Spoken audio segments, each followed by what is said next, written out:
2019లో జగన్మోహన్ రెడ్డి గారికి ఏ రాష్ట్రంలోనూ రానటువంటి తీర్పు 151 సీట్లు ఇచ్చారు.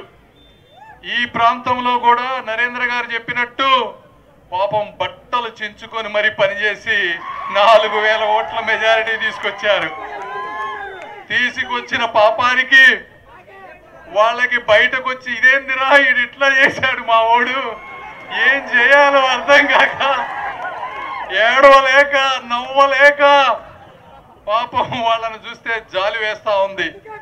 ఎందుకు చెప్తున్నాను అంటే గుణాలు చూడకుండా, వ్యక్తిత్వాలు చూడకుండా, నాయకత్వ లక్షణాలు చూడకుండా కేవలం కులాలు చూస్తే మీ పరిస్థితి కాదయ్యా, ఎవరి పరిస్థితి అయినా కూడా ఇలానే ఉంటుంది అని చెప్పడానికి నేను ఇది ఒక ఉదాహరణ అని చెప్తా ఉన్నా. జగన్మోహన్ రెడ్డి గారు అంటారు చంద్రబాబు నాయుడు గారిని, మీరు చేసిన పని ఒకటి చెప్పండి అంటారు. పట్టిసీమ ఎవరు కట్టారయ్యా, నువ్వు కట్టావా లేక నీ నోటిపారుదల శాఖ మంత్రి అంబటి రాంబాబు కట్టాడా అని అడుగుతా ఉన్నా నేను.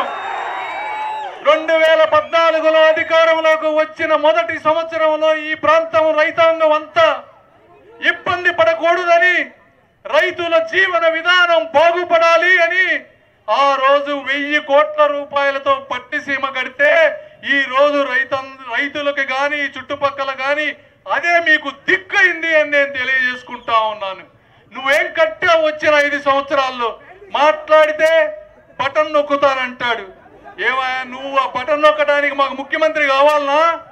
ఒక చీఫ్ సెక్రటరీ, ఒక ఐఏఎస్ వాళ్ళు నొక్కలేరా బటన్? ఎవరికి కావాలి నీ బటన్? సంక్షేమ పథకాలంట అప్పు తీసుకొచ్చి ఇస్తాడంట. ఇది ఆయన అభివృద్ధి.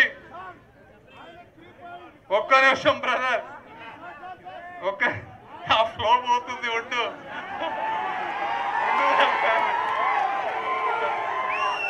కాబట్టి రైతుల నోట్లో నీళ్లు లేకుండా, ఈ చుట్టుపక్కల ప్రాంతంలో ఒక ప్రణాళిక లేకుండా, రైతులకి 2 పంటలు కావాలి, 2 పంటలకి ఎంత నీరు కావాలి అని ఒక ముఖ్యమంత్రి స్థాయి వ్యక్తికి కానీ, ఒక మంత్రికి కానీ, ఒక ఐఏఎస్ ఆఫీసర్కి కానీ ఒక ఆలోచన ఉండాలి, ఒక ప్లానింగ్ ఉండాలి.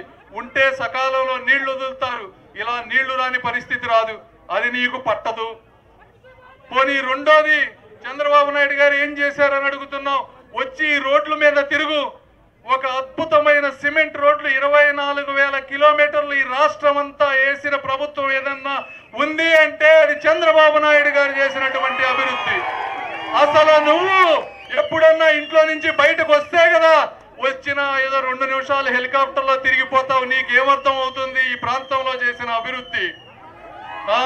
పోనీ ఒక్కొక్కసారి ఆయన రాకపోవడం కూడా మంచిది. వస్తే ఈ చుట్టుపక్కల ఉన్న చెట్లన్నీ నరికిపోతారు. ఎవడన్నా ఈ భూమి మీద బుద్ధి జ్ఞానం ఉన్నవాడు చెట్టు నరికిస్తాడా? ఎక్కడన్నా ఈ ఇండియా కాదు ప్రపంచంలో చెట్లు నరికిన నాయకుడు పేరు ఒకే ఒక్కడు. చెట్లు నరికిన నాయకుడు అని గూగుల్ వెతికితే వచ్చే ఏకైక పేరు జగన్మోహన్ రెడ్డి. చెట్లు నాటించిన నాయకుడు పేరంటే కొన్ని 100 మంది వస్తాయి.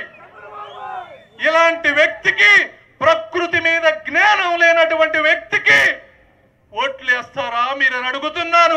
కులం చూసి ఓట్లు వేస్తారా? కులం చూసి మీరు ఓట్లు వేస్తారా? వేయకూడదు.